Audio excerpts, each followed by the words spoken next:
Hey everyone, this week we are talking about community building. It's the last in our series of 7 capabilities for new era leaders. So we've talked about uncertainty and ambiguity, we've talked about personal resilience, we've talked about positive conflict, we've talked about courage, we've talked about active reflection, we've talked about all of these things, and community building is the last piece in the puzzle. So, I go beyond team building with this because I think we get taught to build teams for outcomes. We get taught to put together teams and team dynamics and those sorts of things. But I want to actually go beyond the team. And the reason I choose the word community is quite deliberate, because it's beyond our organization. It's beyond our little bubble. It's about thinking a couple of layers deeper. And it's about building a sense of not only the people that are actively working on something with us, but that community around us. So that might include customers or suppliers or people outside our organisation, in addition to the team that we're building. And there needs to be that appreciation of how the community kind of works together. A lot of people throw around the word ecosystem, right? But you know, I'm a fan of organic systems. You know that I would choose that language every day of the week. And community is about more than team. It's a deliberate choice of word to get you outside of your own head around who you think should be in the conversation. So community building. And I want to share 3 anti-patterns with you, because I think this really highlights some of the problems when we're shifting ways of working. So the first anti-pattern around building community is that we're not talking about swinging from command and control to full consensus-based decision-making. Consensus-based decision-making is largely a myth. It's usually where we go to first when we're trying to dismantle a hierarchy, but that's swinging the pendulum completely in the other direction, right? And it's not necessarily productive or any better than dictatorial hierarchies. So we want to watch out for that, right? It's often a process that we go through. We need to swing to that point of understanding how hard it is to build consensus, but at some point we need to go through that learning and work through that to a different place of decision making, which is not one person making a decision based on the hierarchy, and it's not everybody agreeing on everything all the time, but it's somewhere in the middle. So that's the first anti-pattern that you want to watch out for. Community, we disagree in our communities. You look at nature, you have communities of species that are constantly fighting it out. It's not consensus. It's not a top-down hierarchy. The community is about something in between. The second anti-pattern that often forms is that we get super pumped and excited about building a community, and we set up all these special interest groups or forums, and then those groups start to dissolve if the drivers, or if we as drivers aren't in attendance. It's not building community, that's just kind of forcing your will on somebody, and then the minute that you step away it all dissolves. So that's an indication that we haven't shifted thinking, we haven't coalesced on something that's actually important to everybody. We're not solving a common problem.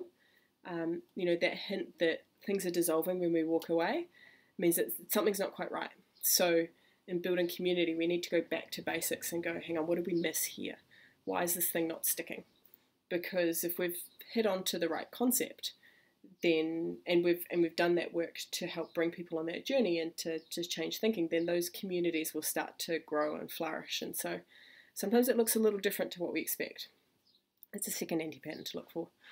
And the third anti-pattern is this idea of delegation, but done under the guise of empowerment, when in actual fact all we've done is kind of shift the problem.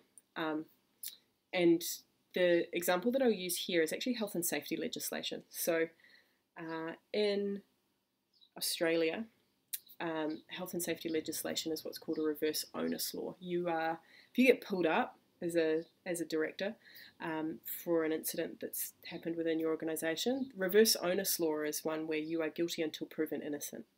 you need to effectively demonstrate that you took all steps you could to avoid that situation happening.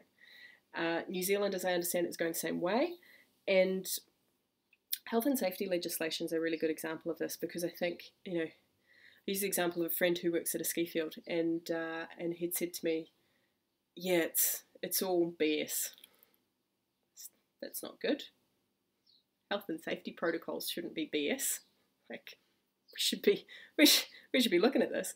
He said, well, they sent us on this training, and so we're all trained up in what health and safety looks like, and we're told what we should and shouldn't be doing. But he said, the minute that we have a power failure on one of our snow machines in the snowstorm, or somebody needs to go and fix it, he said, my manager will turn around to me and say, head up the mountain. And he said, then I'm in a really hard position, because if I choose, he said, I have a choice between my job and my safety, right? If I choose to say no, then I'm putting my job at risk, because my manager's given me an instruction to go up the mountain in the snowstorm and fix the thing. And that's really hard to push back on that, because we're putting that into jeopardy, right? He said, equally, if I choose to get on the vehicle and head up the mountain and I have a problem, he says, I know I'm getting no backing from the organisation, because if we have an incident, they'll simply point to the health and safety training and say, well, he was trained, therefore he should have known that he shouldn't have gone up the mountain and he shouldn't be doing this. And so all of a sudden you have an employee at the front line who's in this really kind of dubious situation, having to choose between your choice and your job and your safety. Not great choices to be making. And so I think health and safety legislation has been an example of that, where we talk about the safe person concept, and this idea of we all need to ensure safety for ourselves and for others. We train people in this, but then when it actually comes to the crunch, well, you got the training, you didn't do what you said, therefore it's your fault. We can absolve an organisation or a manager or a team leader of responsibility. It's a really nasty place to be into, right? That's kind of, for me, that was one of those really yucky examples of, here's this idea of empowerment. We're empowering everybody to take on health and safety for themselves, where in actual fact, all we're doing is delegating down the tree. We're shifting the blame, and we're just butt covering, and it's not actually getting a good outcome for anybody. So it's another huge anti-pattern, right? Now, don't get me wrong, there's really positive ways that we can go through exactly that same set of kind of circumstances. And I recognise that it's not necessarily the legislation that's doing that, but I just thought it was a really powerful example of how poor behaviour can kind of come out within the system that we operate. So obviously we don't want to be doing that. For building community, it's about, hey, what needs to happen? What's the safest way to do this? Like having those conversations, and it's about, in this case, health and safety is an actively managed thing with everybody. That's the vision and that's the dream, and that's almost certainly what everybody in our legislation and our policymakers had in their head around what that would look like in a positive way. It's just that sometimes it doesn't play out like that. And I think we need to be conscious of that too. As leaders, we need to be conscious of that in our organisations. Sometimes we will issue an instruction or vision with the positive viewpoint, but we're not necessarily fully alert or aware to how that can kind of play out in the negative within our organisations. So that's something to be aware of too. So yeah, community building. Go beyond your team. Like, yes, look after your team. Absolutely look after your team. Absolutely have the conversation with the edges of where your team interact with others. But equally, start to use this idea of community building to go beyond your team, your organisation, your geographic area. Think about what are all of those different parts that make up the entirety of the experience for our customers, the experience for our team members, how this organisation lives and breathes, what it needs to function, suppliers, societal participation.